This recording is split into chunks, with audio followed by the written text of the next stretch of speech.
Today we're going to be discussing the religion of peace. That's right. I got the shirt with their actual colors. Yeah.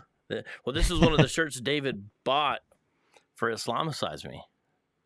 Oh, okay. And, I still got it around.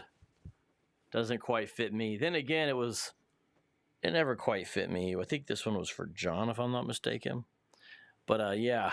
So, let's analyze Hamas.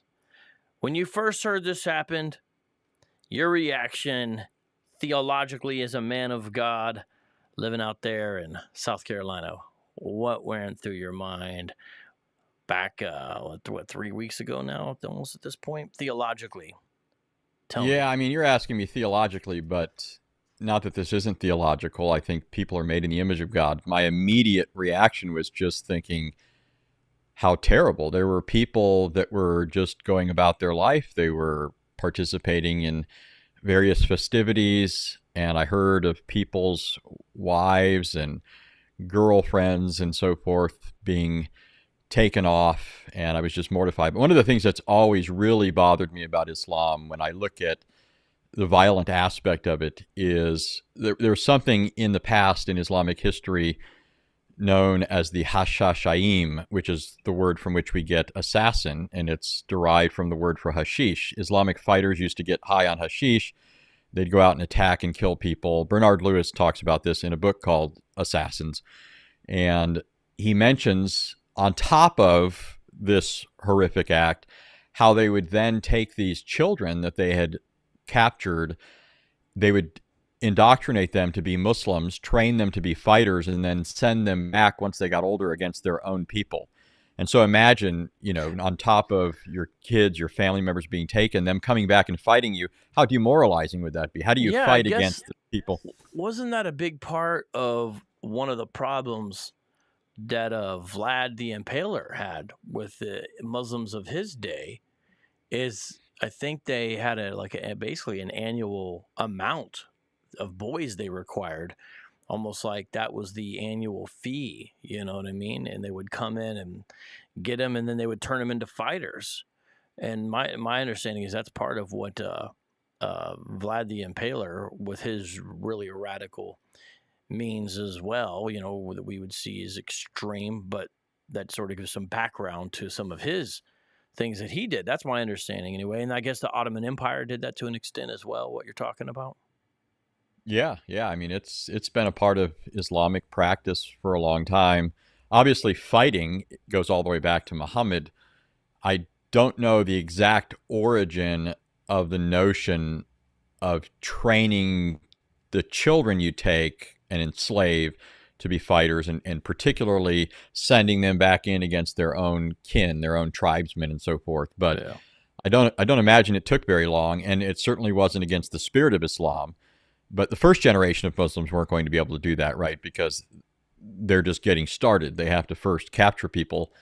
So succeeding generations found it quite suitable to their needs. And so that was the first thing, man. I saw that and I thought, man, how terrible. And I was just thinking of myself, what would I do in a situation like this? You've got loved ones. What would you do? Your loved one's captured. What's your response to that? Do you...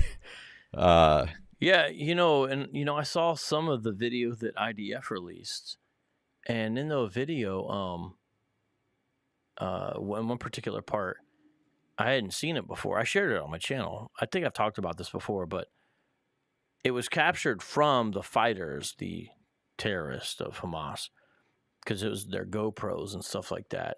They got captured later or killed, and they were able to get it. And it showed them going into villages just filled with homes. There was nothing defensive or military. And a lot of times the people were all hiding and stuff like that. And they were just shooting into some houses and then going into others. And you saw it from their perspective, which is just, the whole thing was wild. And it was multiple guys, and they were heavily armed. And, I thought about that because, I have friends, and they'll talk about, preparedness, and they'll, be armed to the teeth, and they got these security systems in their houses.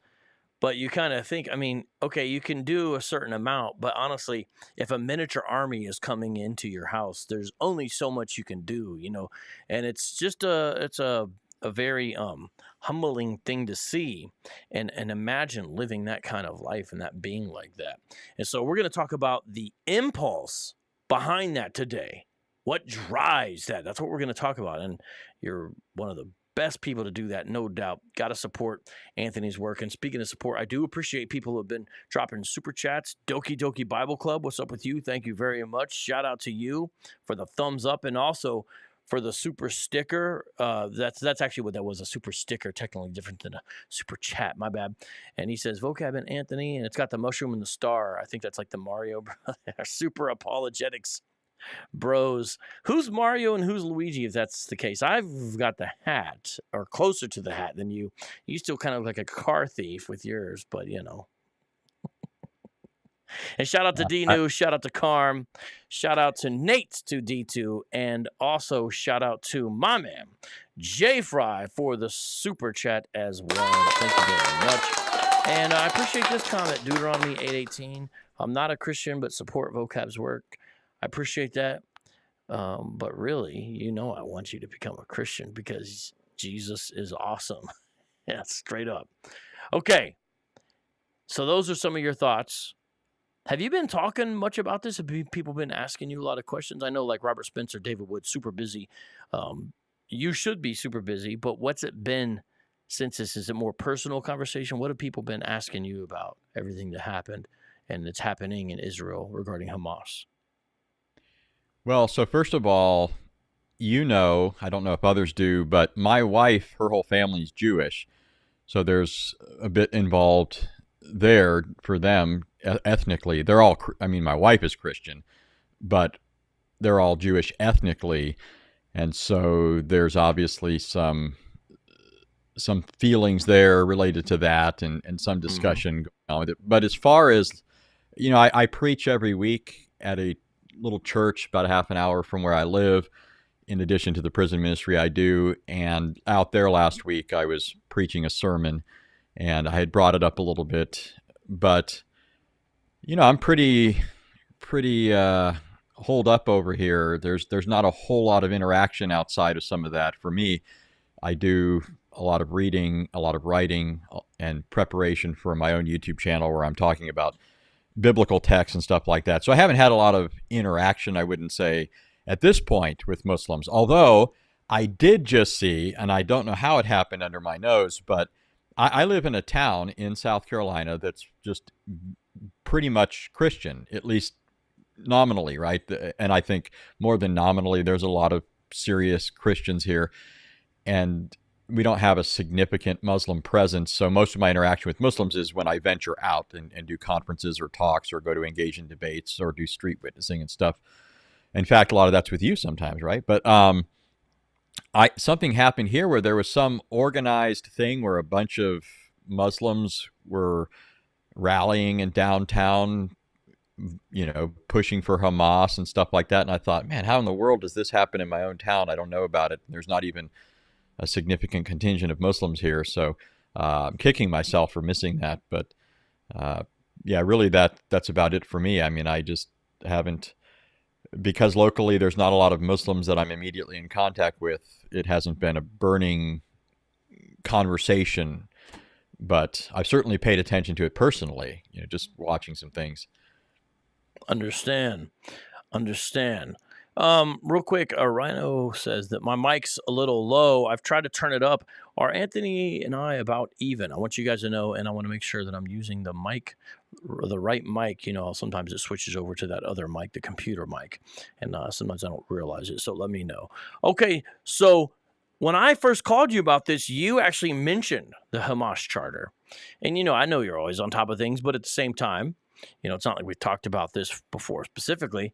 And I was like, yes, because if you've been watching my programs on this issue since I've been covering it in various ways, I've frequently referred to the Hamas charter also called the Covenant of the Islamic Resistance Movement.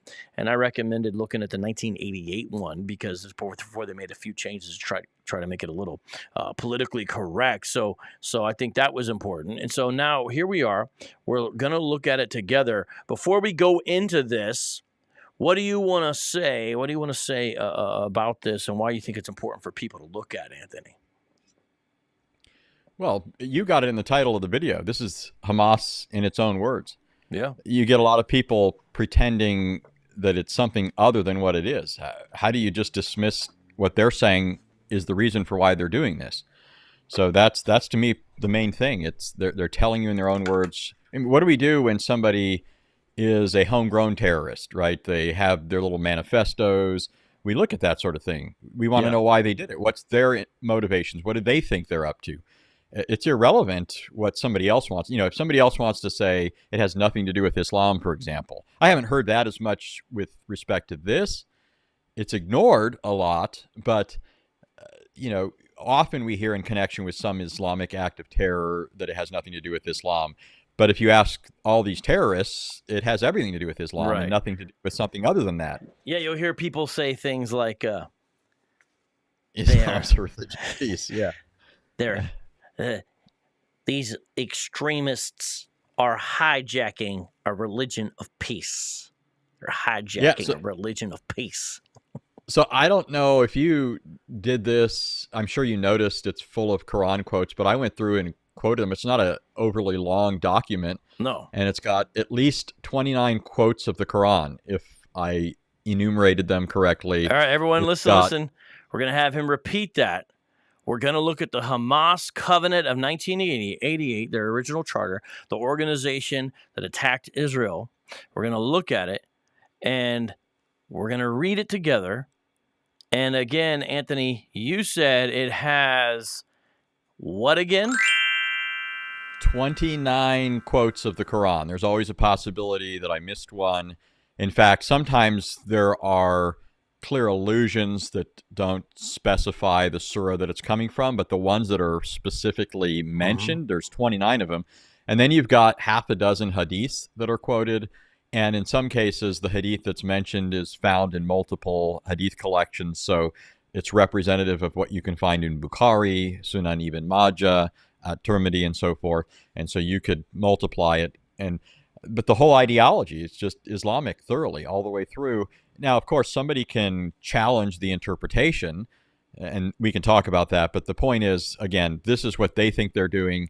I wonder who these experts, these pundits are who's saying that they're not accurately representing Islam. I mean, I wonder what their credentials are in Islam to say these guys aren't getting it right. These guys who are Muslims, who are quoting the Quran copiously, you know, why can they so easily just dismiss this without any, you know, competent background, and Hamas doesn't get to speak for itself and they don't know what they're talking about?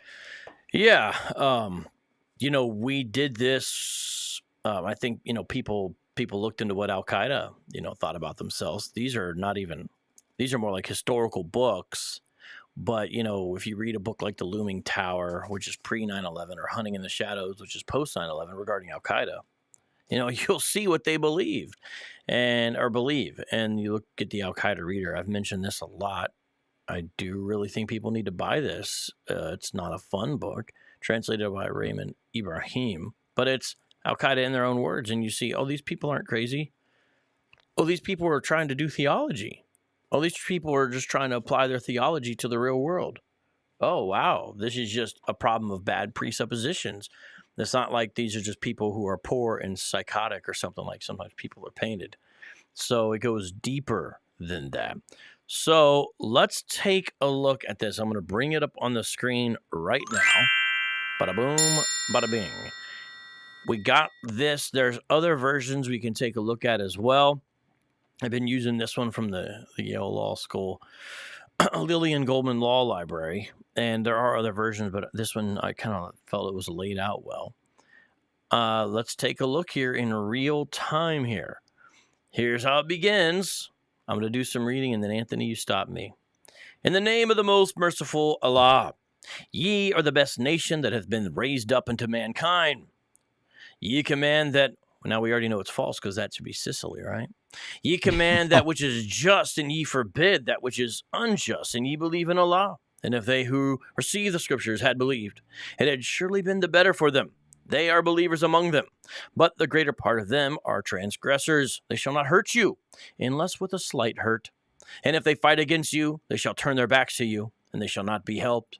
They are smitten with vileness wheresoever they are found, unless they obtain security by entering into a treaty with Allah and a treaty with me, and they draw on themselves indignation Amen. from Allah, and they are afflicted with poverty. This they suffer because they disbelieved the signs of Allah and slew the prophets unjustly. This because they were rebellious and transgressed. Al-Imran, verses 109-11. Notice how it opens up. This is the very beginning of the document. Break it down, Anthony. What's it saying? Yeah, well, first thing real quick, and I'm sure you've noticed this or come across it, but the term Hamas at the very beginning of the document is a term, right? You know what the meaning is. Yeah, I guess it's Hebrew and violence, but isn't like an acronym, but their actual name is this. Yeah, but so I mean, it is interesting because one of the usages, in fact, it was funny to me, somebody the other day, a friend of mine who has a lot of interaction with Jewish people, he sometimes sends me questions or comments, and he mentioned a Jewish friend of his was pointing out that the term Hamas in Hebrew means violence. And I said, you should point out to your friend this additional fact, that the term violence is used in Isaiah 53, and it says there was no violence in his mouth, referring to the servant. So I think it's interesting. On the one hand, Hamas, which claims it's a religion that is continuous with the religion of the prophets, especially prophets like Jesus, is characterized by violence, but the servant, which is ultimately a prophecy about Jesus, was not characterized by violence. There was no violence, no Hamas in his mouth. So yeah, just thought that was interesting. But the verse, prophecy, I mean, regarding Jesus, amen. Yeah, the verse, you're quoting a verse. It starts off with a verse of the Quran. Right out of the chute, it's telling you all of this is determinative. The Quran is determinative of our mindset and our motives, our goals, the norms by which we're conducting ourselves in this conflict. So it sets it up. It critical says, Quran real quick. Okay, Mustafa Khattab. Oh, no, you're talking about Robert Spencer's Quran. Okay.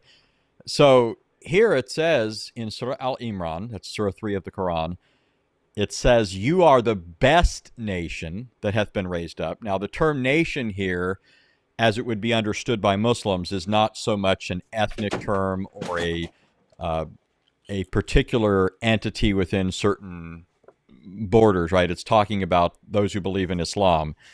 They're the best nation just because of who they are as Muslims. They believe in Allah, they follow his revelation, they follow his prophet, and so they're the best, and everybody else, by definition, is something other than that. And what's other than that never ends up being very good, right? It's never like these people are close to us, but not as good. It's always we're the best, and everybody else is vile.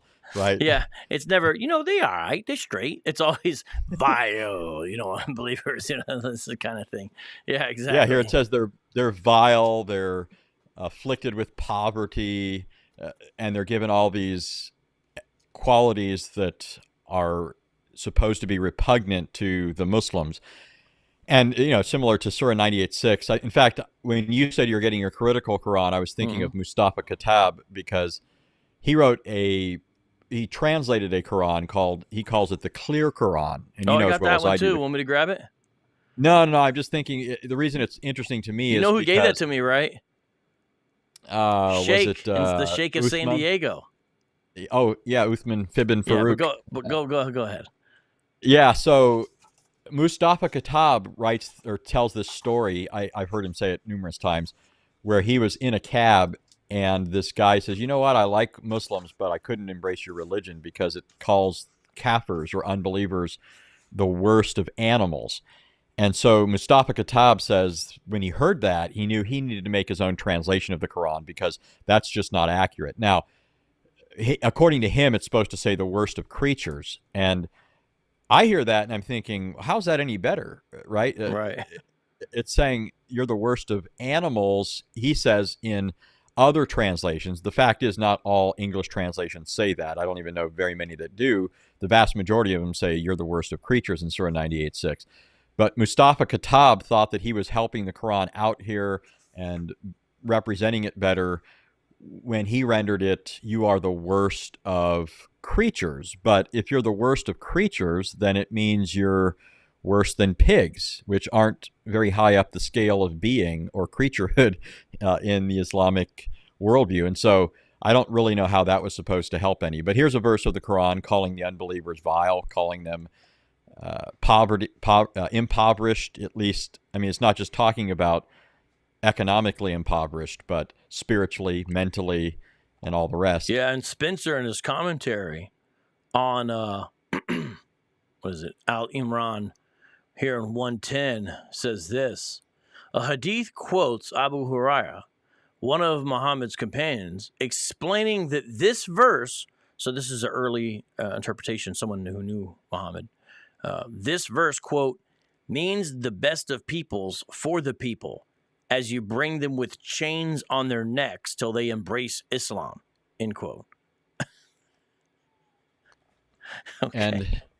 And it's weird because people were like, oh, the Jews think they're better, you know, Israel's superiority, and they're so up in it. It's like, have you read this? You've probably seen the signs where they say, why is their blood worth more than ours or something? Yeah. They're acting like it's the position of the people they're at war with constantly and with whom they're constantly antagonizing a fight. They're the ones who are treating their blood like it's worthless. Right. Yeah. It's the other way around. Israel will exist and will continue to exist until... Okay, so everyone, this is the very beginning of the Hamas Charter. We're bringing it to you. We're reading it right here. You're seeing what they say in their own words. So when you hear talk of freedom fighters and, well, it didn't happen in a vacuum, like the UN secretary said, there's good reasons, basically. Remember this right here, people. Israel will exist and will continue to exist. Sounds good, right? No, it's not the end of the sentence. Until Islam will obliterate it. Isn't that interesting? It doesn't even say Hamas will obliterate it. It says Islam will obliterate it. This is not even really a Palestinian issue, if you want to use the terminology. It's a much larger issue. Just as, look, it obliterated others before it. And it says the martyr, Emin Hassam al-Banna of blessed memory. Now, you just made a number of statements that I think need to really be underscored. So when you read through this document, you'll see a number of times things like it'll make reference to the Jews as oppressors. It'll talk about them as occupiers. Hamas will refer to themselves as liberators, right? We're going to bring about the liberation of Palestine. However, they let their slip show on a number of occasions. You just gave one reference to that. But later in the document, in fact, not too far down, it says that Israel was conquered by the companions of the prophet. And so right here, they're already showing you that they're pretending like Israel is the occupier. Israel is that group that is oppressing them. But here they're saying they're the occupiers. They're the ones that went in.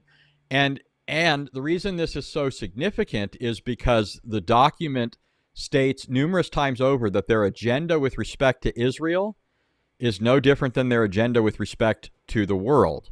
And so, for example, in Article 7, we're not there yet, but it refers to this movement, their movement, Hamas, the Islamic resistance movement. It says the movement is a universal one. It is a universal one. And that kind of comment is made a number of times over. It says, for example, in Article 11, this is the law governing the land of Palestine in the Islamic Sharia. And the same goes for any land the Muslims have conquered by force. Because during the times of the Islamic conquest, the Muslims consecrated these lands to the Muslim generations till the day of judgment. And so it shows you that in their minds, it's legitimate for them as Muslims, as part of their religion, and to spread their religion. That's their agenda. That's their goal. It's thoroughly religious. It's to spread Islam, and it spreads it by force. And whatever it secures by force, it then has the right to retain by force, and view anybody who opposes what they're doing as the ones who are. It kind of reminds me of the statement in the Quran where it talks about how Muslims are allowed to do things against those who spread mischief in the land, right? So it says, for example, that you're not to do harm to anybody unless they spread mischief in the land. And that sounds, if you're a Westerner and you're hearing that, somebody who spreads mischief in the land, you think, well, yeah, who can object to that? If somebody is doing something nefarious, something that undermines the civil order, something that is breaching the peace or is, rightly avenged against, if it's a capital crime or something like that, just sounds like, to you, that's how you're interpreting it. But in Islamic minds, spreading mischief means simply not being a Muslim or not ruling by Islamic Sharia, or not the sort of thing that most Western people are thinking. And so, again, when you read statements in this document about them spreading justice and banishing injustice and stuff like that, what they're talking about anybody who's just not in line with the Islamic agenda. Yep. Which would include these two guys. But notice how it says we're going to obliterate Israel just like we obliterated everybody else. So it's like, what kind of religion is this? Oh, just like the shirt says, it's the religion of peace, right?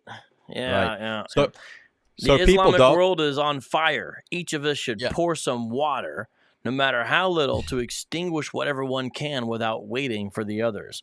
What a strange way to put it, because their way of pouring water on a fire is to pour gasoline on it. Pour some water on me in the name of jihad. You know what I mean?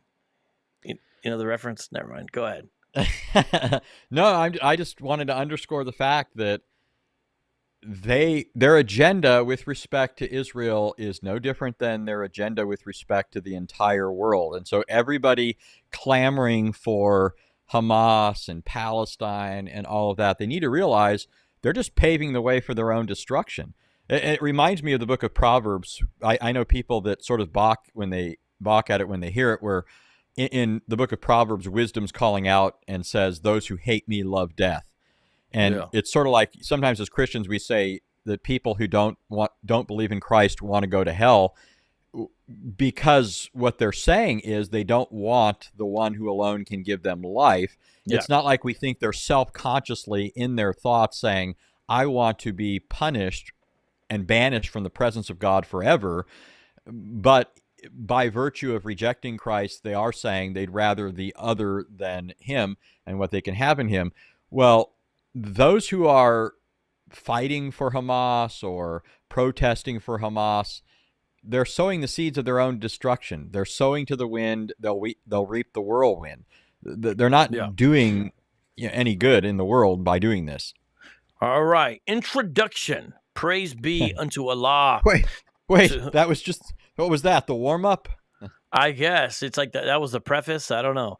To whom we resort for help, and Iran, and whose forgiveness, guidance, and support we seek. Allah bless the Prophet and grant him salvation. What? His companions and supporters, and to those who carried out his message and adopted his laws, that's Sharia, everyone, everlasting prayers and salvation, as long as the earth and heaven will last.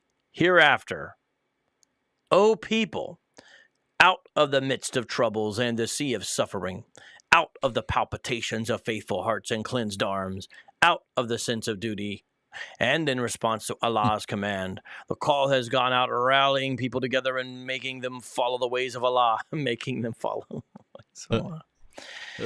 And I think the cleansed arm, I guess, refers to, apparently. Notice how they dress up this unsightly woman in fine-looking apparel, right? They're talking about subjugating other peoples they conquered, people that they're aggressing against who weren't going after them. They're talking about it in this flowery terminology, like they're the ones who are suffering, right? Out of the midst of troubles and the sea of suffering. We know why they do that. They do that to appeal to the Western conscience. They're doing that to appeal, to make their cause seem a certain way. I mean, I'm just saying, I think that's a big part of it, because if they sell it as a humanitarian issue, and in Robert Spencer's book, he brings out how that was some of the goals of the framers of some of the language that's used in relation to the struggle for liberation and all that. If they sell it that way, then people who haven't done things like read the charter may buy into it. So you're exactly right. That is how it's framed. That's why we refer to this as Dawaganda, right? So their version of evangelism is called Dawa, but it often looks like little more than propaganda.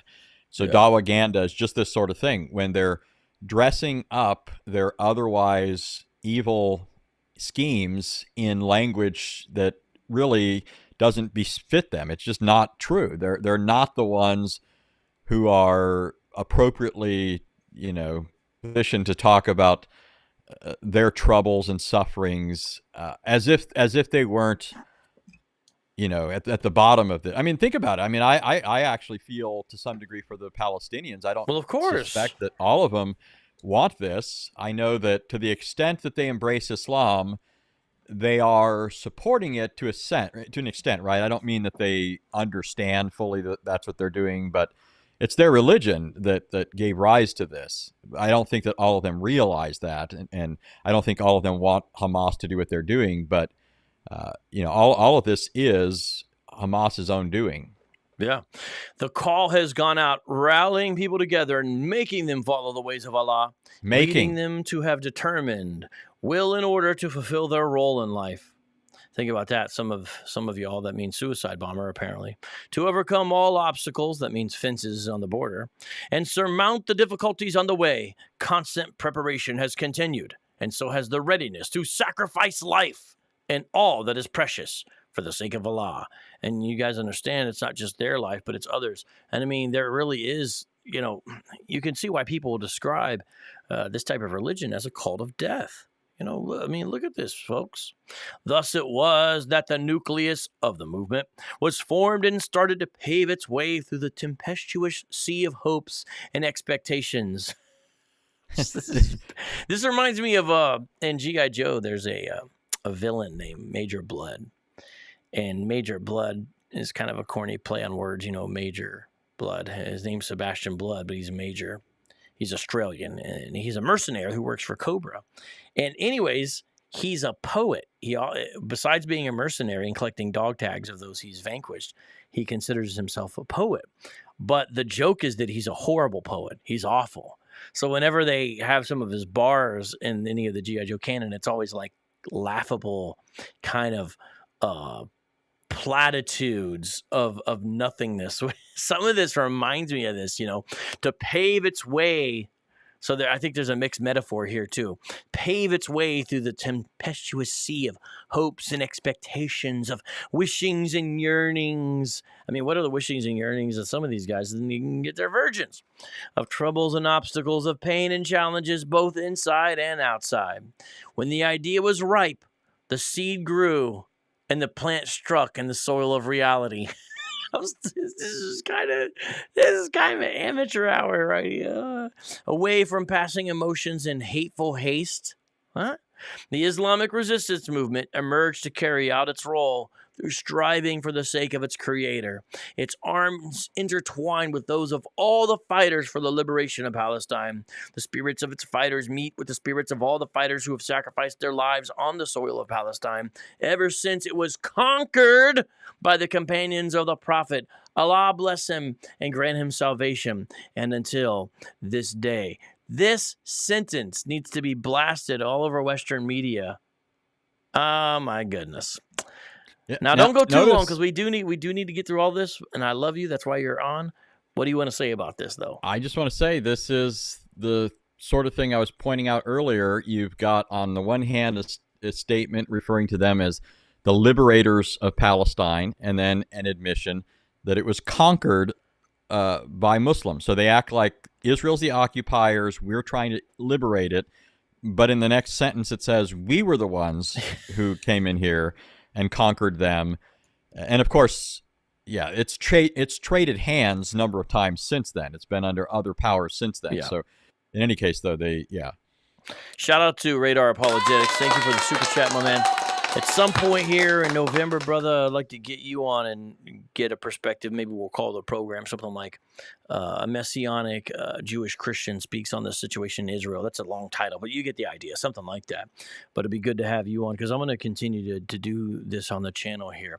The covenant of the Islamic resistance movement, Hamas, clarifies its picture and reveals its identity. Look at that, everyone. Just remember this. This is who we are. Yeah, this is who we are.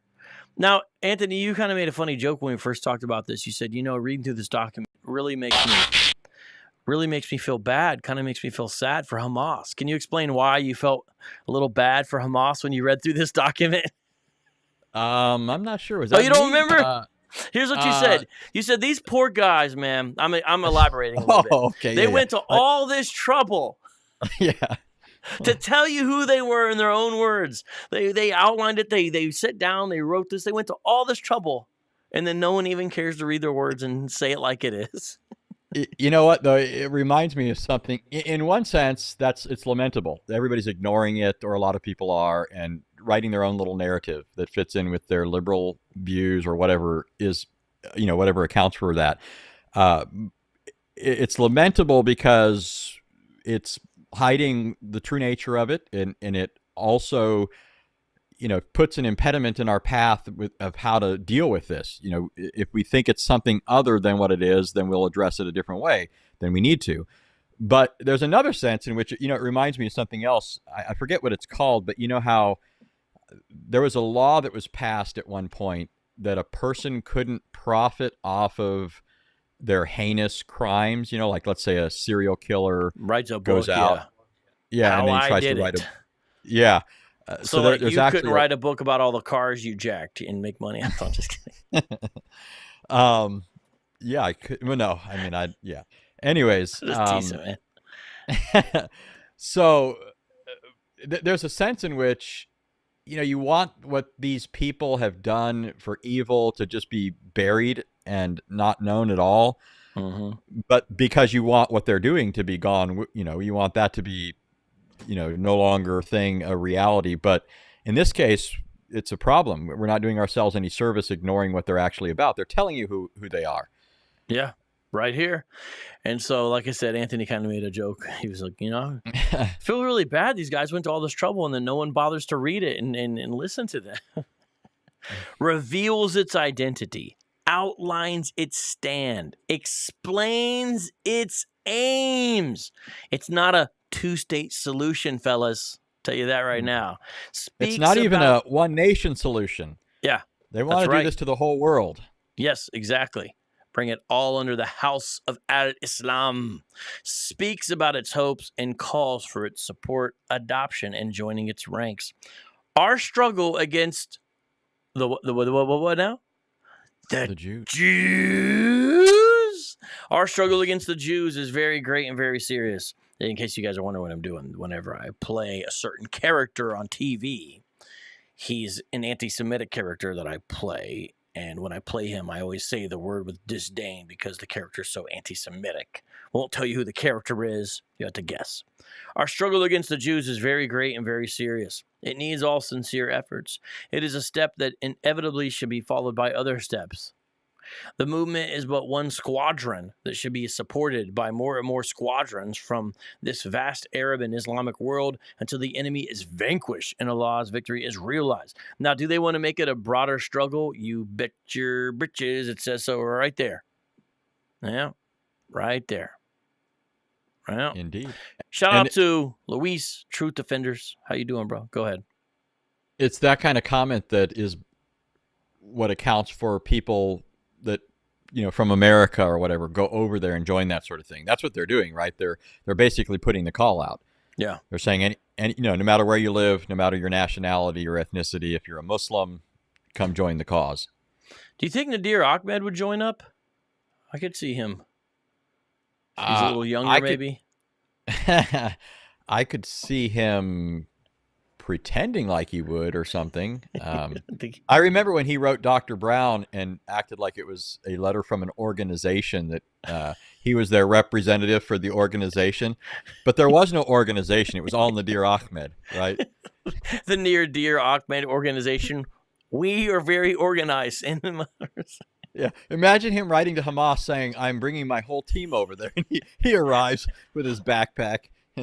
Here we are. I got a team, and everybody just happens to look just like me. Thus, we see them coming on the horizon, and you shall learn about it hereafter. Allah hath written. Notice it says Allah hath written. It helps everyone understand they don't view Muhammad as the author of the Quran. Allah hath written. Verily I will prevail in my apostles, for Allah is strong and mighty. The dispute, verse 21. Say to them, this is my way.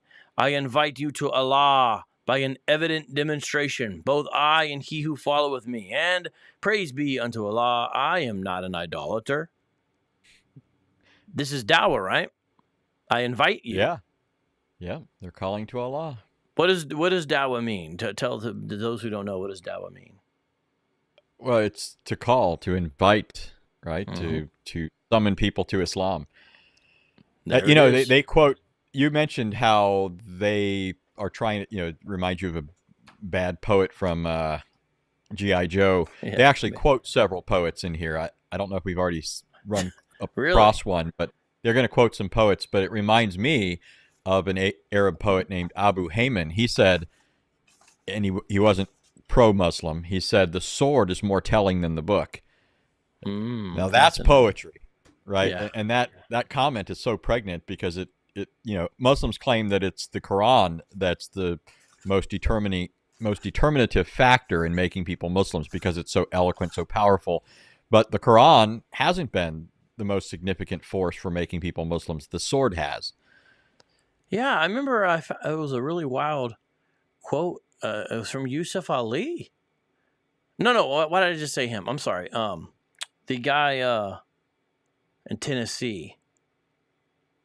The one center. Yasser Qadi? Yeah, why did I say Yusuf? That's the guy who translated. Sorry. But from Yasser Qadi, and he said basically, well, that'd be ideal, but if not, usually it happens by other means. He was like, I shared it on one of my shorts one time, the YouTube short there. Okay, so here we go. Hamas means strength and bravery, according to Al-Muhajim Al-Wasit. Definition of the movement. Here we go. Ideological starting points. Article 1. Hold on. Article 1. The Hamas mixtape. Article 1. Let's get this thing started. Allahu Akbar. Okay, sorry. There's a mixtape going on there. The Islamic resistance movement. The movement's program is Islam. From it. So do you think this has anything to do with Islam, guys?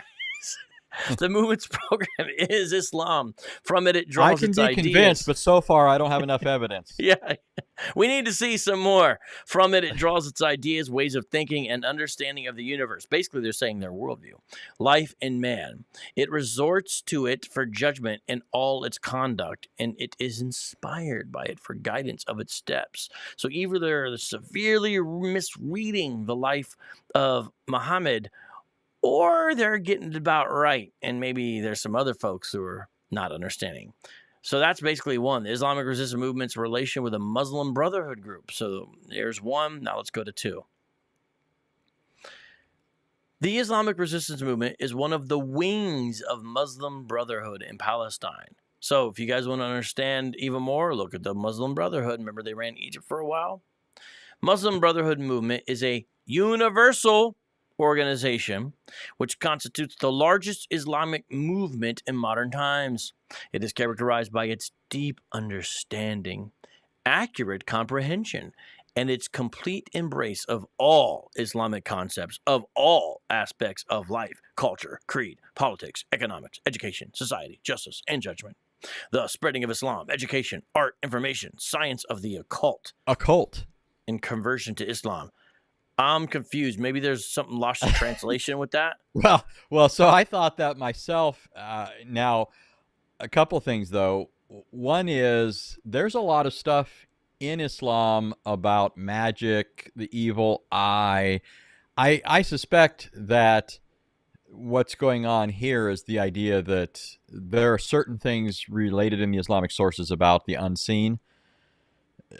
Not it does make clear that only Allah knows the unseen, but that would be qualified by he has made certain things known, and that would include things like the activity of the jinn, right? So, I mean, I don't know. That's just my guess because I don't suspect. I've never seen anything in Islamic sources that are actually endorsing actual participation in what we would consider satanic and so forth. But this is wild, though. Is Islam good for the arts? I'm talking about actual Sharia application to the arts. Right. Is it good? Come on, y'all. I would say no.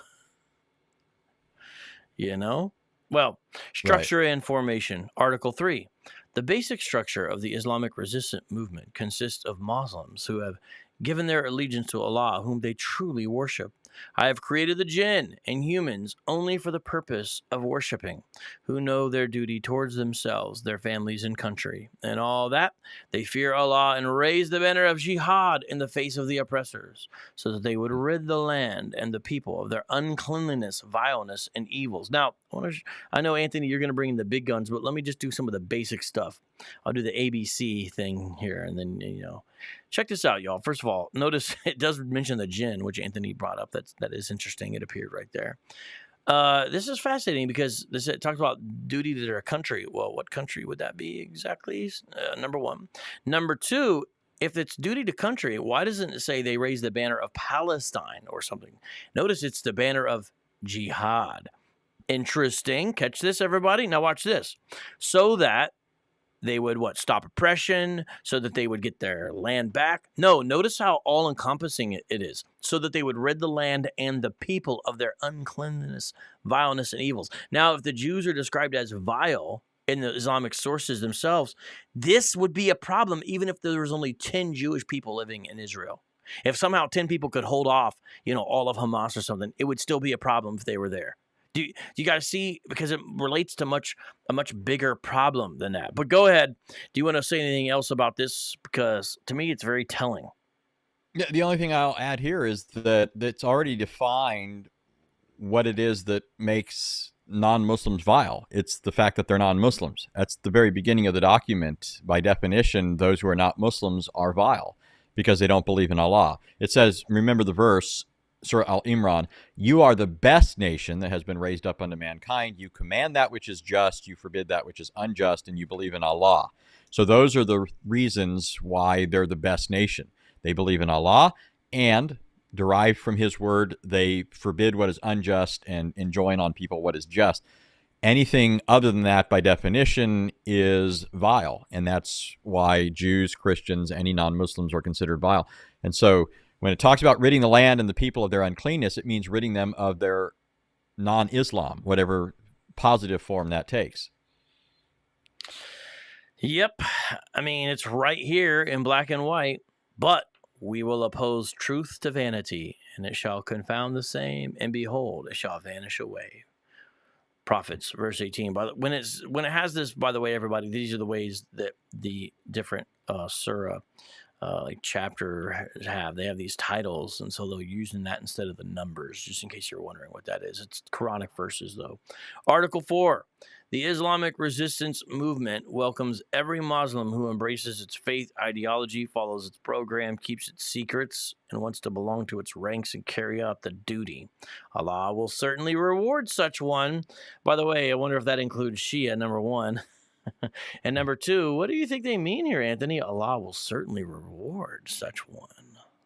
Oh, yeah, yeah. So the Islamic sources hold out, dangle before people like a carrot before a rabbit, various pleasures in paradise, such as 70-plus huris, as many as their right hands possess, and so forth. There's some curious statements in the Quran about youthful young boys. I won't get into that, but that's in there too.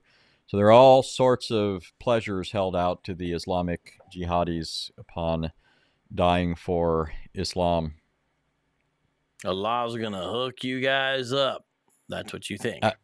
I remember asking a Muslim once, what are you going to do when you get to heaven? Because I was trying to show a contrast between the Christian view of eternity and the Islamic view. And he was being somewhat facetious, but was also somewhat serious. He says, I'm going to beat up angels, smoke crack, and, have sex with women. And basically what he was saying is anything goes. Once you get there, anything goes. Certain things that were denied you. I mean, I'm not making that up, right? I mean, beat up angels? Certainly. Yeah, it was. And now, don't think that's far fetched. There's that's new for me. Well, there's reports in the Islamic sources of people fighting with angels. So, for example, wait, what? Really? The angel of death, when he goes to take a person's life, because Allah sends him to take people's life, he just takes their life. But when he goes to a prophet, he has to get their permission. So when the angel of death went to Muhammad. Or excuse me, when the angel of death went to Moses, Moses refused and punched him in his eye. And it says that his eyeball popped out of its socket. And the angel went back to Allah and complained. And then Allah put the eyeball back in its socket. And it's wild. It's a funny story. I have a video on it where I've gone through the hadiths. I even have video clips of Muslims recounting the story so that you can see it's actually believed. They believe so this guy might have been partially serious about beating up angels. Yeah. I mean, he's like, if Moses popped an angel's eye out, I get to beat up some angels when I get up there too, man. What's the smoking crack? Because I do remember talking to a Muslim about, you have all these qualms with alcohol and go out of your way when it's wrong. And whenever we would go witness to the mosque, they would always say, why aren't you at the bar? Those people drinking alcohol, they're the ones you need to be reaching. They would always say that to us. They would always bring up the bar, right? And I remember I was asking a guy like, yo, it's this bad thing, so you abstain from it, you're saying? But then when you go to paradise, there's rivers flowing with it. He's like, yeah, well, we waited this whole time. We stopped. We didn't do it this whole time. Now we get to do it as much as we want when we get to paradise. The Muslims I've talked to, though, indicate that you won't be able to get drunk on this wine. At least the ones I've talked to. So I guess if you smoke crack, would you get high? But if you don't get high, what's the point? I'm just a little, you know what I mean? Anyways. Yeah. So I think this all goes back to Islamic voluntarism. So in at least one strain of Islam, and I think there's some warrant for this in the Islamic sources, Allah doesn't have a definite nature. He's simply absolute will, right? The reason something's right or wrong is merely because Allah willed it. Now, we would say that we know right and wrong by virtue of God's revealed will, but God's revealed will expresses his unchanging character. God is good. He's holy. Yeah, he it expresses his holy nature. Right. And so in Islam, you don't have that background. And so when Allah says, don't do this, it's just a positive command. Like we do believe God can issue positive commands, meaning he could say to one person, sell everything and give it to the poor. He could tell somebody else to retain the money and use it to this purpose, right?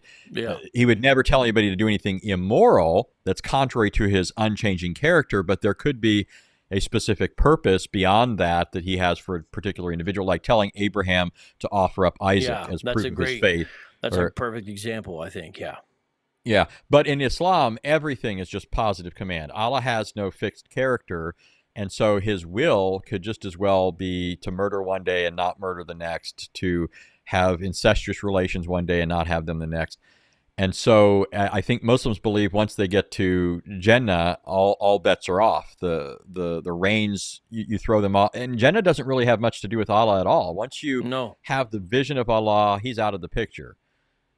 Right? So yeah, so I guess this guy wants to smoke crack this side of things, and you can't wait to do it. But that's such a great answer, man. You need to write an article on that, Beat up angels, smoke crack. I wonder what the order is, too. What order would he do those things? You know what I mean? What's first there? Time and place. Extent of the Islamic resistance movement. Article 5. Time extent of the Islamic resistance movement. By adopting Islam as its way of life, the movement goes back to the time of the birth of the Islamic message. So notice, they don't think this is a bastardization of the religion. They think it's true to its very roots. It's the Western moderates and whatnot who would be bastardizing what the original message was. By adopting Islam as its way of life, the movement goes back to the time of the birth of the Islamic message of the righteous ancestor. For Allah is its target, the Prophet is its example, and the Quran is its constitution. I think really that's a really good summary of what Hamas would say it is. Its extent in place is anywhere that there are Muslims who embrace Islam as their way of life everywhere in the globe. This being so, it extends to the depth of the earth and reaches out to the heaven. So this has to do with just Israel and Palestine?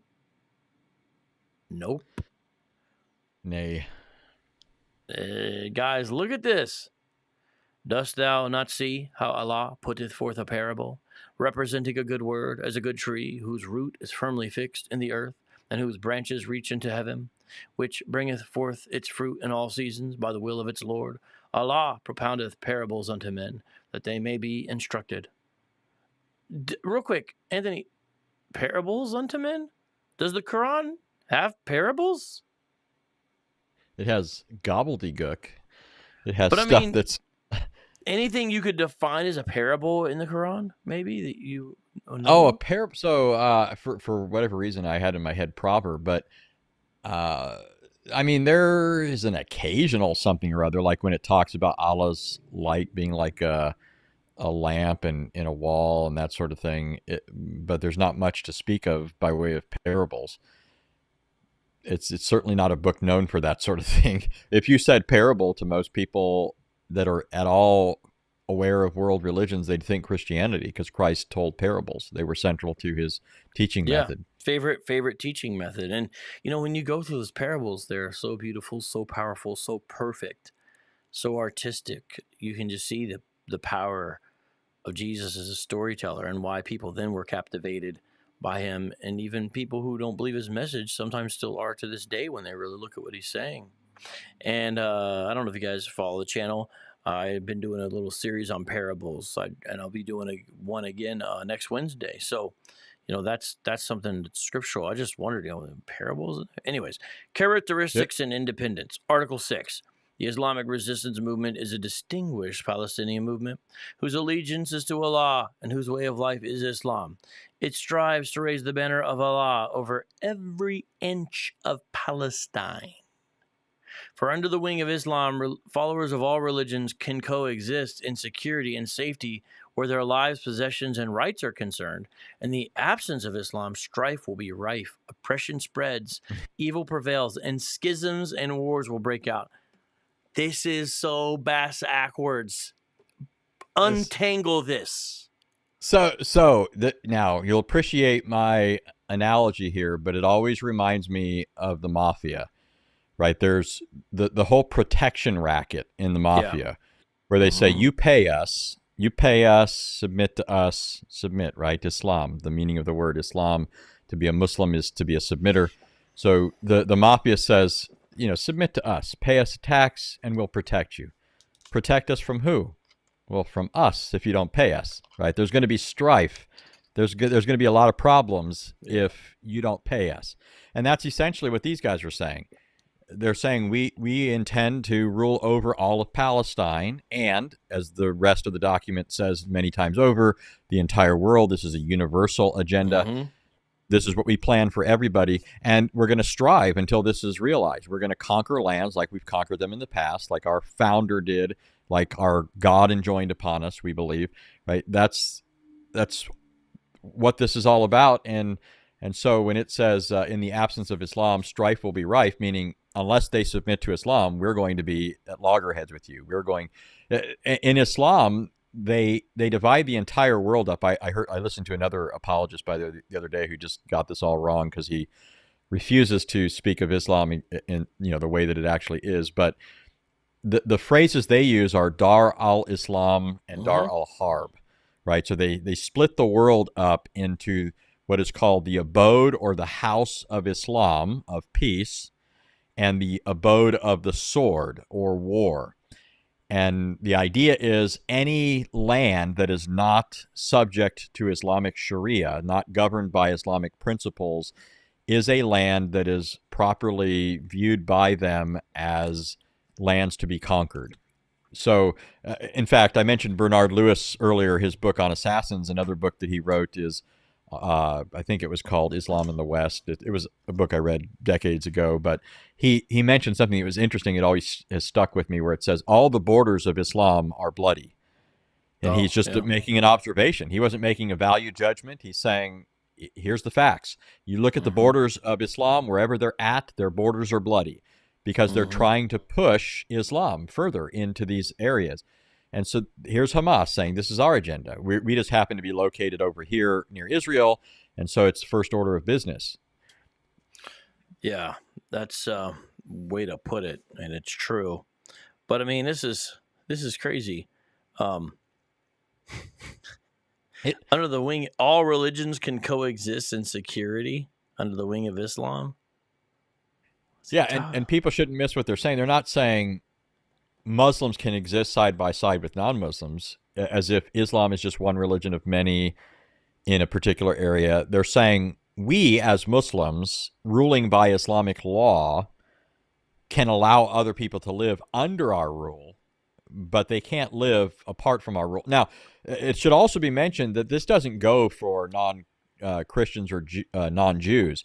Jews and Christians have the option of paying and remaining in Islamic lands that are ruled by Muslims, but no one else does. You get killed. So the idea is the polytheists, they don't even have the option to pay the jizya, really, under Islamic law, if you really look at it. Yeah, there's two options for the polytheists, or anybody that's not a Jew or a Christian. They either convert to Islam or they die. The same thing is true for Jews and Christians unless they pay the jizya. So if you don't pay the jizya, which is a blood tax, then your blood is fair game for them. So that's the basic idea. So you can live in safety under Islam, but oppressed, you're not going to have the same privileges. In fact, here's one thing for people to think about. For example, in Pakistan, they have blasphemy laws, and that means anybody who says anything against Muhammad can be put to death. But the problem becomes this. Suppose you're living as a Christian under Islamic rule. It seems nice here when they say you're secure and safe, but if a Muslim says that you've blasphemed Muhammad, then his word goes. You don't have equal weight, right? Your word is not equal to his. And so suppose there's a business owner, you've got a business, and he doesn't want your business to thrive, or it's encroaching upon his. You're doing better because you're doing better business. You've got better quality stuff. All he has to do is accuse you of blaspheming, and you're done. Yeah, and I know people specifically that they've been sort of trapped this way, where they'll say, "Do you think that Muhammad was a false prophet or a true prophet of God?" It's not like the Christians going out of their way to insult Muhammad, but if they're honest, they already know what they have to say, and they can use those laws against them. How excellent was the Muslim poet, here's the poet you're talking about, Muhammad Iqbal, when he wrote, "If faith is lost, there is no security and there is no life for him who does not adhere to religion. He who accepts life without religion has taken annihilation as his companion for life." Major Blood. The universality of the Islamic resistance movement. Again, look at the heading, everyone. You guys see it? Article 7. This is kind of the notorious one. This is the most known one. If people do talk about this, this is the most explicit. I guess you might say it's the worst in a way. As a result of the fact that those Muslims who adhere to the ways of the Islamic resistance movement spread all over the world, rally support for it, and its stands strive towards enhancing its struggle, the movement is a universal one. It is well equipped for that because of the clarity of its ideology, the nobility of its aim, and the loftiness of its objectives. On this basis, the movement should be viewed and evaluated, and its role be recognized. He who denies its right, evades supporting it, and turns a blind eye to facts, whether intentionally or unintentionally, would awaken to see that events have overtaken him, and with no logic to justify his attitude. One should certainly learn from past examples. A lot of this it's not really even explaining some of the stuff they say it's explaining. A lot of this is just no good. It's like they're trying to imitate the writing style of the Quran, maybe. The injustice of next of kin is harder to bear than the smite of the Indian sword. Wait, what? Basically, it's saying for anybody to turn a blind eye to this and not support us is turning, they're just being blind and sealing their own fate. And then it's saying this is all the worse in the case of next of kin, somebody who's close to you. How can they just turn a blind eye? The smite of the Indian sword? Yeah, I don't particularly get that idiom, but I imagine it has something to do with the idea of it being especially bad if this is the case. Wow. I don't know if you heard, there's in Qatar, they just sentenced a bunch of Indians, like half a dozen maybe, to death for being accused of spying for Israel. It's in the news. We have also sent down unto thee the book of the Quran with truth, confirming that scripture which was revealed before it. Let me repeat that again. I'm not sure if everyone heard that part. Confirming that scripture which was revealed before it, and preserving the same from corruption. Judge therefore between them according to that which Allah hath revealed, and follow not their desires, by swerving from the truth which hath come unto thee. Unto every of you have we given a law and an open path, and if Allah had pleased, he had surely made you one people, but he hath thought it fit to give you different laws, that he might try you in that which he hath given you respectively. Therefore strive to excel each other in good works. Unto Allah shall ye all return. And then will he declare unto you that concerning which ye have disagreed. I'm going to stop right there. That's a lot for you to comment on, my friend. Yeah, well, interestingly, so that's the table. Surah Al-Ma'idah, yeah. Surah 5 of the Quran, and in it, it's talking about how God had revealed himself to the Jews, God revealed himself to the Christians, God revealed himself to the Muslims.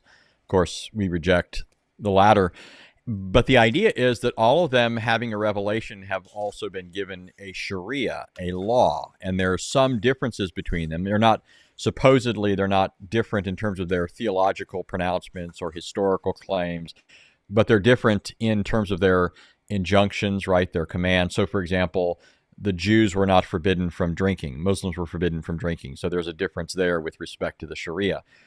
But what's interesting about this is it's saying that all of you have been given something different in this regard, and each group is expected to live in terms of that which was given to it.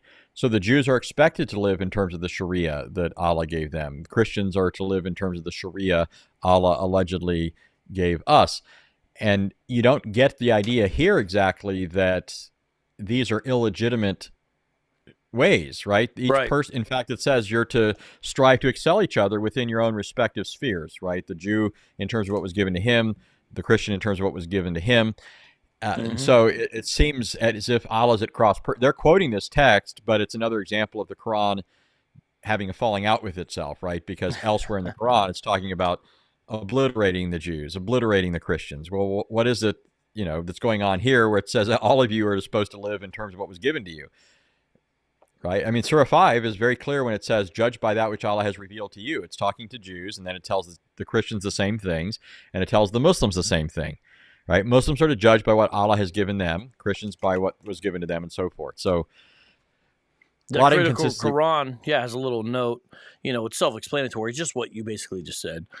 This also seems to suggest that at the time the Quran was compiled, the believers assumed that the Christian scriptures did indeed confirm the message of the Quran. Because this is not the case today, it is common Islamic teaching that the New Testament as we have it is not the original, but has been altered by rebellious Christians to reflect their false doctrines.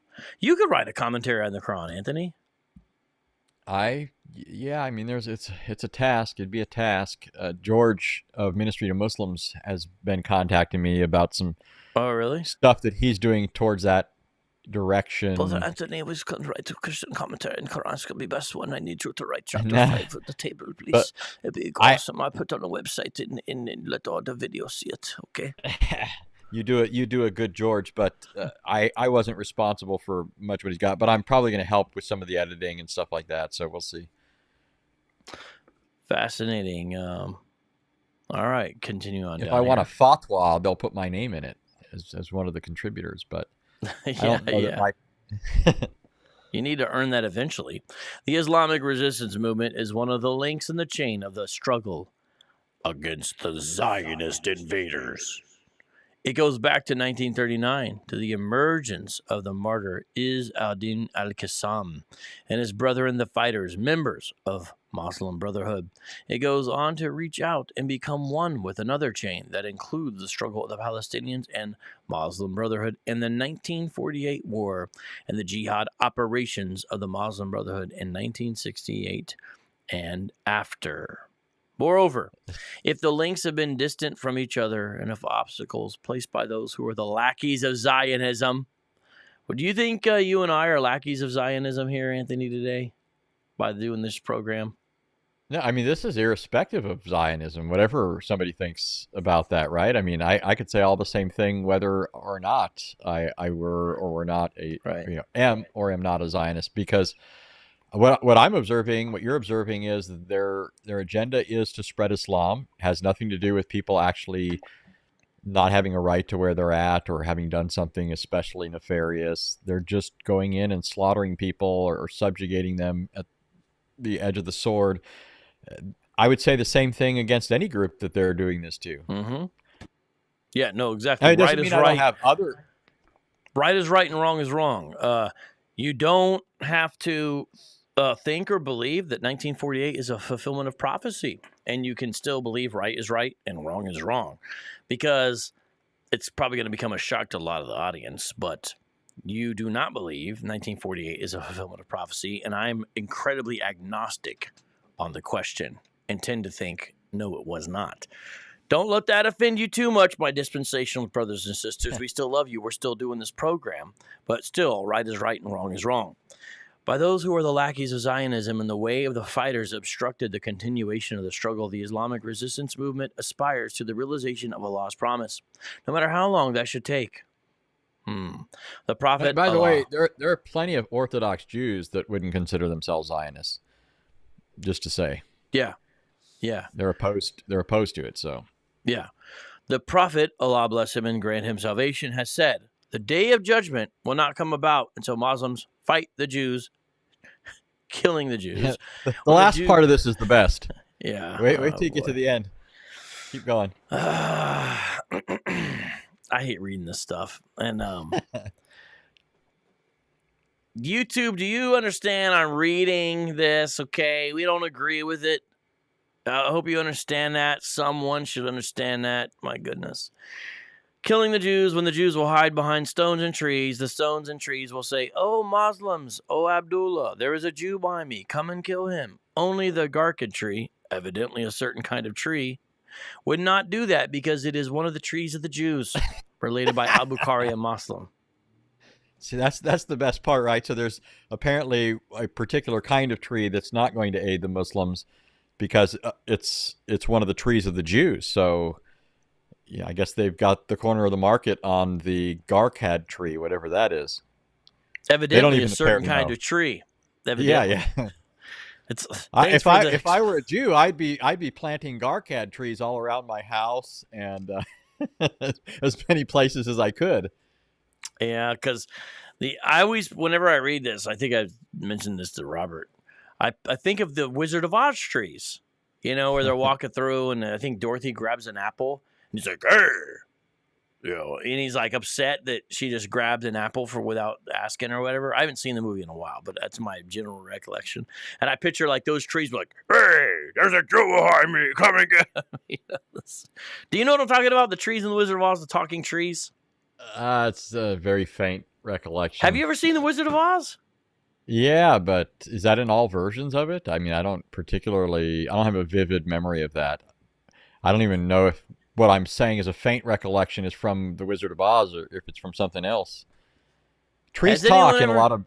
Has anyone in the live chat, does anyone in the live chat know what I'm talking about? The talking trees who get upset at Dorothy. And that's what I picture, because they're kind of grumpy and like gruff, and especially in the beginning. Anyways. Okay. Well, so there's that. The slogan of the Islamic resistance movement. I mean, it's like, does Hamas want to kill Yeah, of course they do. It says it right here. Oh, look, someone knows who I'm talking about, Barb. Thank you. Good. Adagio. The slogan of the Islamic resistance movement. Article 8. Allah is its target. The Prophet is its model. The Quran is its constitution. They already said that. Jihad is its path. And death, for the sake of Allah, is the loftiest of its wishes. Bro. There you have it. The Islamic sources often say, we love death like you love life. Yeah. It's just another form of that.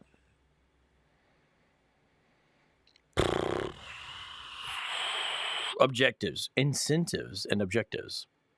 Article 9. The Islamic resistance movement found itself at a time when Islam had disappeared from life. Thus, rules shook, concepts were upset. All this passive, it's like the passive use of the language. Values changed, and evil people took control. Like Arafat. Oppression and darkness prevailed. Cowards became like tigers. Homelands were usurped. People were scattered, and fun was had by all. No, just kidding. And were caused to wander all over the world. The state of justice disappeared, and the state of falsehood replaced it. Nothing remained in its right place. Thus, when all was chaos and old night. Yeah. Thus, when Islam is absent from the arena, everything changes. From this state of affairs, the incentives are drawn. What? This reminds me of various movies. One that comes to mind would be like the Narnia story. Remember the evil lady? I forget what she is. Oh, yeah. The Winter Queen, yeah, the Snow Queen or something. Everything becomes, Yep. frozen, right? Until she's vanquished by Aslan, and then all the color returns, the snow melts, the sun shines, and the creatures unfreeze. I always picture that kind of like of what the Lord does to our hearts. You know what I mean? I have like a picturesque. I'm not saying Lewis intended that per se, but I know he's trying to get at restoration of how things are supposed to be. But I always kind of pictured that, in a way of that regeneration, which precedes faith, by the way. So, anyways, it's weird because they're acting like when Islam is not in a place that it's a bad thing, but I think almost everyone knows that's not the case at all. Well, yeah, in fact, just go back to the earliest images that most of us were seeing when this all broke out. There are these people that are basically like hippies, right? Jewish versions of hippies. That's how I've heard people describe the group that was out there at this concert or whatever. They're just people out there singing and having a good time. I don't think it was particularly riotous or anything. I don't think it was some like wild party or anything like that. No, but they did have some, I think, statue out there that was like a Hindu goddess or something. They were definitely not religiously observant Jews. It didn't look like. But they're all like, this is for the gram, and just, that kind of thing. So, but my point here is just like you've got this group of people that aren't harming anybody, and, they may be doing things that are not accurate, right, and so forth, and God will call them to account. But here you've got Islam coming in, and all is chaos now. Mm-hmm. All that festivity, the sound of joy turns to the cries of despair and anguish, and all the rest. And that's what Islam brings. As for the objectives, they are the fighting against the false, defeating it and vanquishing it so that justice could prevail, homelands be retrieved, and from its mosques would the voice of the muazzin emerge, declaring the establishment of the state of Islam, so that people and things would return each to their right places, and Allah is our helper. How do you pronounce that word? Do you know? Oh, the muazzin? Muazzin. Yes, okay. the caller for the prayer. He's the guy that does the Allah.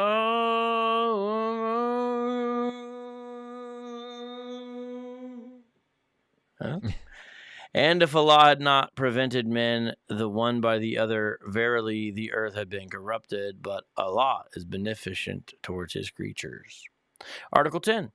As the Islamic resistance movement paves its way, it will back the oppressed and support the wrong with all its might. It will spare no effort to bring about justice and defeat injustice in word and deed, in this place and everywhere it can reach and have influence therein. Now, just think about this paragraph by itself. A Christian, take away the Islamic resistant movement part, okay? But Christians would say, yeah, this sounds like a good idea of Christian justice on a social level. I think we agree with this. This is what we want for the world. But then you understand what they mean by this and how it's practiced. And it just shows, villains are rarely like, going back to G.I. Joe, a Cobra Commander, who's like clearly malicious and lets you know, like, I want to take over the world, or Dr. Evil. My name is Dr. Evil and I'm going to extort you. I went to evil school, That's not what it's usually like. It's usually like language like this. You see it right there. I mean, my goodness. It's like Zod and Man of Steel. If you look at things from his perspective, it almost sounds noble, right? You almost understand something of what he's, or like the way they tried to portray Thanos in the Avengers. Obviously, those who know the whole story see it in a different light. But if you just let him tell it, it all sounds noble, right? It all sounds good. And that's what happened with people. They read language like this. This is the propaganda. When they cast it in terms of justice and injustice, who's not going to say, yes, we want justice? Who's not going to approve of establishing in word and deed what's right and so forth? But what do they mean by that? Establishing justice means establishing Islam. And establishing it by sparing no effort means doing so by means of fighting. Right, by and murdering people in their homes. Yeah. Speaking of Thanos, let's snap to the next. Strategies and methods. Strategy of the Islamic resistance movement. Palestine is Islamic. AQF? Palestine I almost want to read that as Palestine is Islamic AF. Like that's what but I don't think it's what they're saying. Do you know what that is, AQF? So in various places in the document, it's an Arabic word. Ordinarily, it's waqf, like with the W on the front. Okay. And I think the basic idea is, where is it at? Okay, there it is. Palestine is Islamic. Like it's been consecrated to them. It belongs to them, I think is the basic idea. Something dedicated to them by Allah or gifted to them for a special purpose.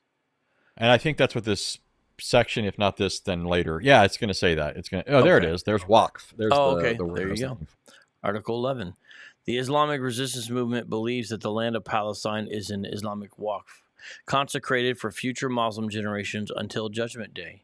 It or any part of it should not be squandered. It or any part of it should not be given up. Neither a single Arab country, nor all Arab countries, neither any king or president, nor all the kings and presidents, neither any organization, that includes even Nadir Ahmed's organization, nor all of them, be they Palestinian or Arab, possess the right to do that. Palestine is an Islamic waqf, land consecrated for Muslim generations until Judgment Day. This being so, who could claim to have the right to represent Muslim generations till Judgment Day? Wow.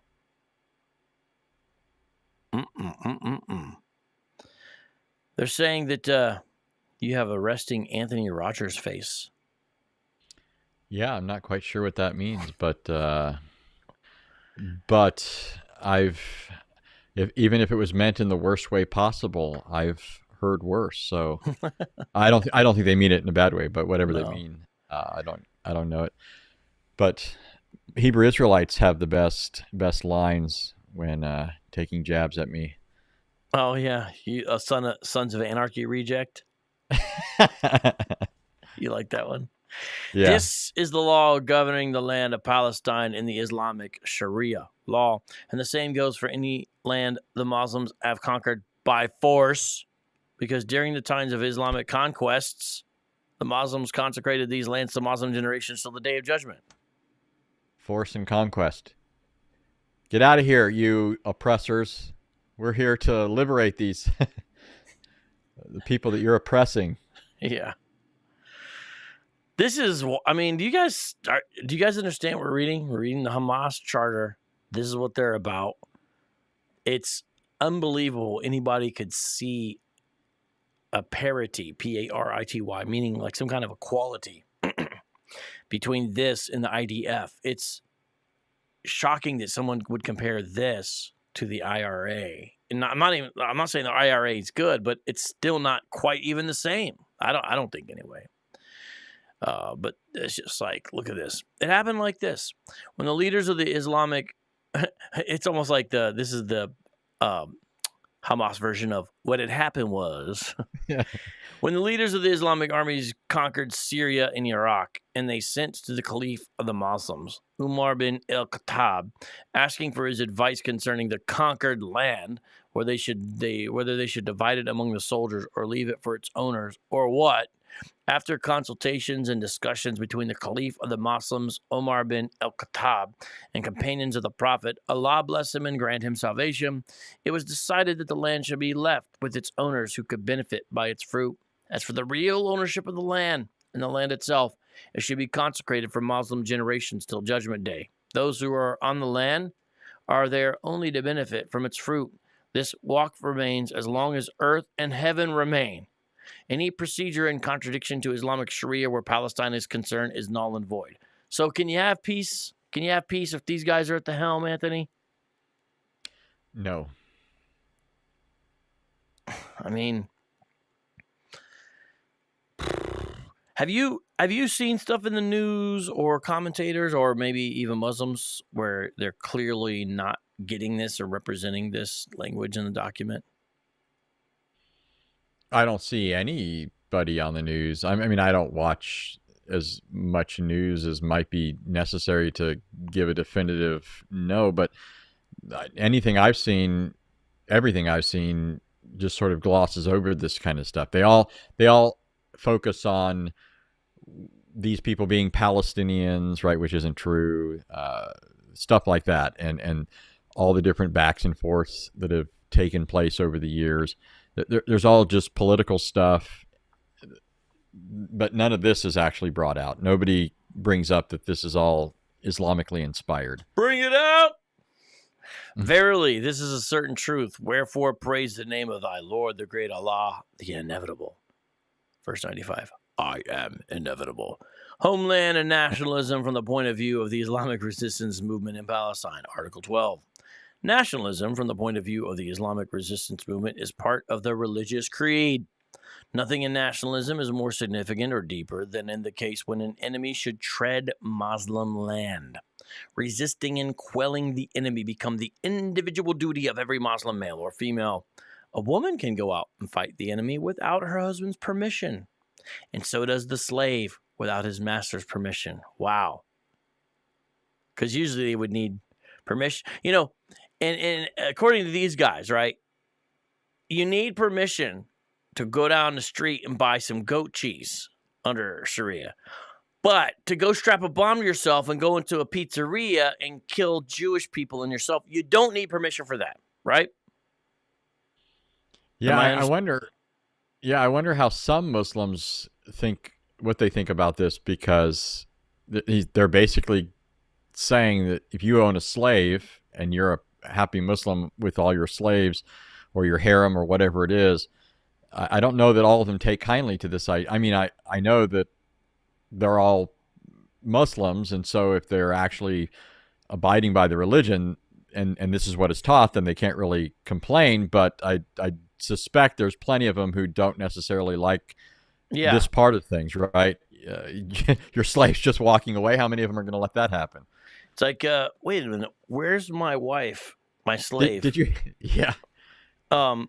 Oh, she's gone. Haven't you read Article 12 of the Hamas Charter? No. What were you saying? No, it just reminded me of the Real Housewives of Al-Qaeda. Have you ever seen that? No. Oh, gosh. If you haven't seen that, it's online. They were starting this series, somebody was, and then it got stopped. Somebody complained, whatever. I don't know what happened exactly, but the first episode was hilarious. It's fashioned after these reality TV shows, the Real Housewives of LA or whatever.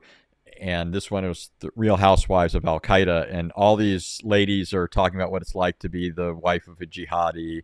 And then there's this scene where this Islamic woman, a Muslima, comes in, and she opens up her Islamic dress, her burqa or whatever. Underneath, what she's exposing is not herself, right? But it's underneath. Underneath, there's a bunch of bombs or explosives strapped to her, right?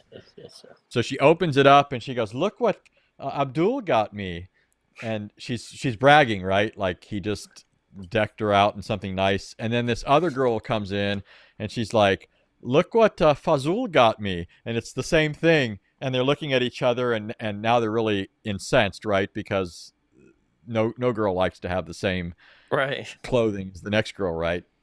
So it's really funny. You gotta watch it afterwards if you haven't seen it. Well, I'm trying to watch. I want to watch at least some of it. Mary, Queen of Scots. It came out in 2018 because John Knox. There's a John Knox character in it, and they make him, I guess, kind of villainous, but I want to see the Hollywood portrayal of John Knox. I didn't even know about that. Nothing of the sort is to be found in any other regime. This is an undisputed fact.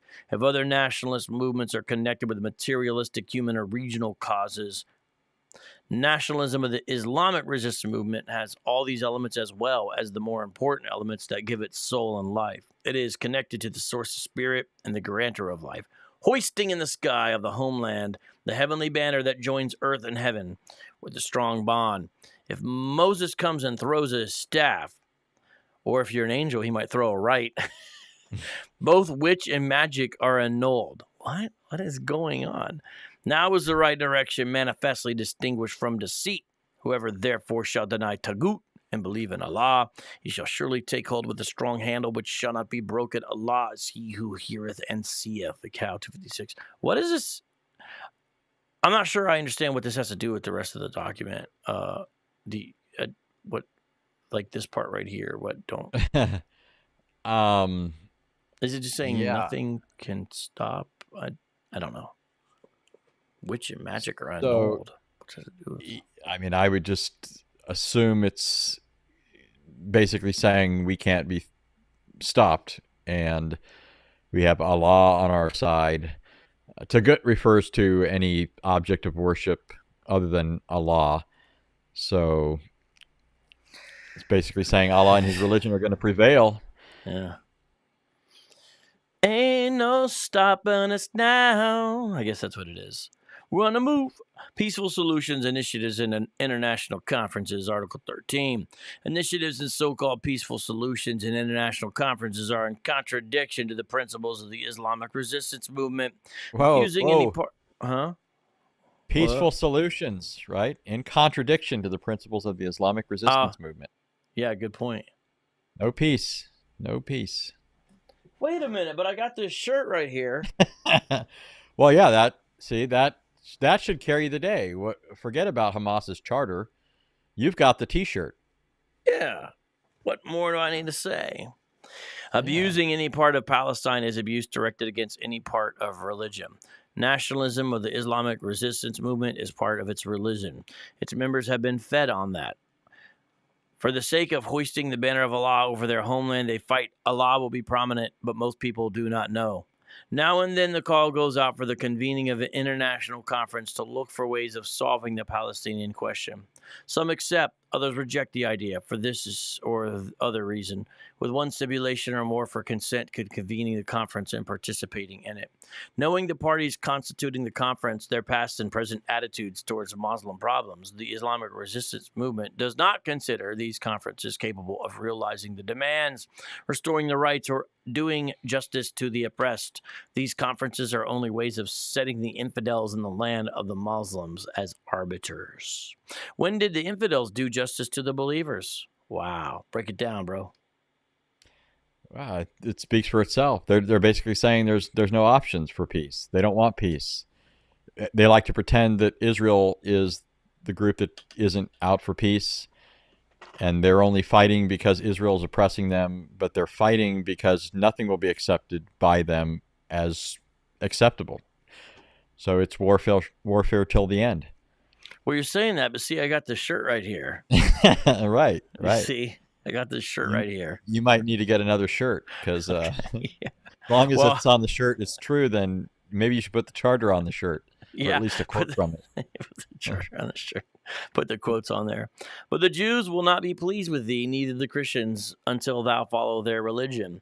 Say, the direction of Allah is the true direction. And verily, if thou follow their desires after the knowledge which hath been given thee, thou shalt find no patron or protector against Allah. There is no solution for the Palestinian question except through jihad. There you go, ladies and gentlemen. Initiatives, proposals, and international conferences are all a waste of time, and vain endeavors. Well, I mean, it is true, unless the presuppositions were changed. Everyone here, turns to Jesus, then it's true. It is a vain endeavor. It is a waste of time. The Palestinian people know better than to consent to having their future rights and fate toyed with. As said in the Honorable Hadith, the people of Syria are Allah's lash in his hand. He wreaks his vengeance through them against whomsoever he wishes among his slaves. It is unthinkable that those who are double-faced among them should prosper over the faithful. They will certainly die out of grief and desperation. Should we go through the rest of this? Or I think we've gotten the gist of it. I mean, it's not going to be much different. The only thing I'll say here, notice it says the Jews won't be pleased with you, neither will the Christians until you follow their religion.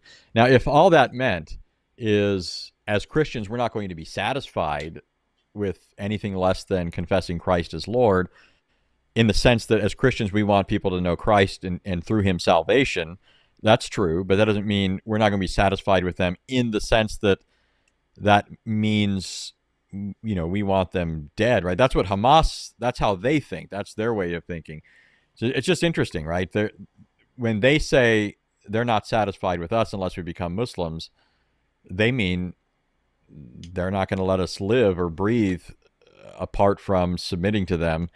That's not what we mean when we say something like, we're not satisfied, right?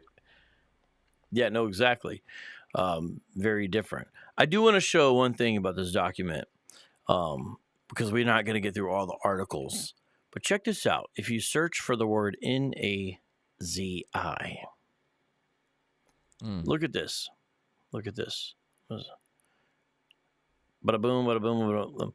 The Islamic spirit is what should prevail in every Muslim society. So you guys understand that you just have a problem with, you can't really coexist, basically. The society that confronts a vicious enemy which acts in a way similar to Nazism. Do you guys understand? And I'll show you this because there's a couple more times it disappears. They're saying that the Jewish treatment of them is like Nazis. Do you guys, that's what they're saying. Because watch this. But it's just like classic narcissism, though. The narcissist, it's almost like they'll try to preempt the criticisms that can be made against them by leveling the charge at others. Right, so a narcissist is somebody who's vicious in their attack on anybody that doesn't promote their own self, overinflated views of themselves. And because they act a certain way and know that people can call them on it, they try and beat them to the punch, and they'll point the finger at others. That way you can't turn around and say it about them. Well, they're calling other people Nazis, but obviously their agenda and the Nazis' agenda was actually right.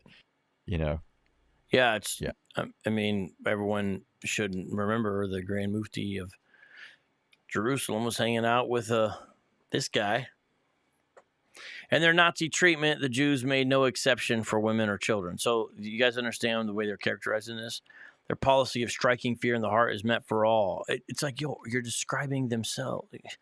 They attack people where their breadwinning is concerned, extorting their money and threatening their honor. They deal with people as if they were the worst war criminals. Deportation from the Holy Land is a kind of murder. Islam confers upon everyone his legitimate rights. Islam prevents the incursion on other people's rights. The Zionist Nazi activities against our people will not last for long.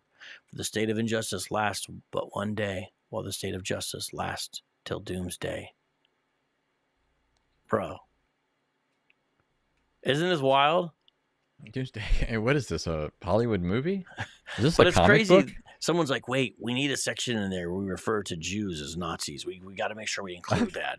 Because it doesn't appear until later. I was just smarting from the statement doomsday before it mentioned inevitable. There's just a lot of language here that reminds me of the comic book villain, the classic comic book villain in certain comics. You wish it was comic or comedy, right? It's real. Or comical. Look at this. Leaving the circle of struggle with Zionism is high treason. And cursed be he who does that, for whoso shall turn his back unto them on that day, unless he turneth aside to fight, or retreateth to another party of the faithful, shall draw on himself the indignation of Allah, and his abode shall be hell, an ill journey shall it be thither. The spoils, verse 16. There is no way out except by concentrating all powers and energies to face this inward. You guys see this? This is wild what they're saying, man. Vicious Tatar invasion. I actually don't know what that. Do you know what that Tatar invasion? I don't know what that part is. I'm not sure what that part is. Can look it up. Yeah, but y'all, Tatar, I think it's a people, but let's see. Oh, it's a member of a group of Turkic peoples found mainly in the Tatar Republic of Russia and parts of Siberia. It's the way for them to delegitimize Jewish ethnic claims. They're saying they're Khazars, basically, I think. I think that's what they're saying. I didn't realize this was in here. So I had more focus on the first half of this document, basically. But are you guys seeing this? The alternative is loss of one's country. Okay. I just think, you guys should look at this. You should read the rest of this. I'm going to drop the link in the live chat so you guys can peep the rest of this. It's right there now. Bada boom, bada bing. You can read it yourself. And I would encourage you to do it. Anthony, overall thoughts on this Hamas charter? They say it themselves. This is who we are. This is what we're all about. They have a right to say who they are. It's foolish to deny what they've put down on paper. They've declared it to the world. There's no rational reason for people to ignore that. And it's certainly not wise. To ignore it is basically to perpetuate it to some degree. You can't solve a problem unless you know what the problem is. You can't address a cure to something if you don't know what the ailment is. The cure has to fit the ailment. And so we're really just doing ourselves a disservice by pretending it's something other than what it is and just buying the propaganda. And also, I do think this is another valuable lesson here that goes well beyond the Islamic issue, is just people should train themselves to be better to spot propaganda, because this isn't the only example of propaganda that we are confronted with. We get propaganda fed to us on every hand. There are groups that have certain mantras they repeat, and people often are persuaded by the rhetoric, not realizing they haven't really been given an argument or evidence. They've just been told repeatedly that this is true. And then if you get enough people saying it, and they say it often enough, I see it countless times all over the place. And, so just grab an example out of the air. People saying the Trinity was invented in the 4th century. How many people say that? Yeah. How many people have actually, that you've met, Vocab, have actually read the history of 4th century disputes with Arius and Alexander and Athanasius and all you guys? Just my Bible geek church history nerds, not the critics who say that. But that's just a classic example, right? People will repeat stuff, and everybody knows to repeat it. How many of those? Most of those people, 99% of them, haven't picked up a single work written by a 4th century Christian or an actual historian on the 4th century. But everybody seems to be an authority, right, and repeat this. Why? Because everybody says it. Everybody says that sort of thing. The canon was invented at Nicaea. The Trinity was invented at Nicaea. Constantine imposed the Trinity on Christians. Yep.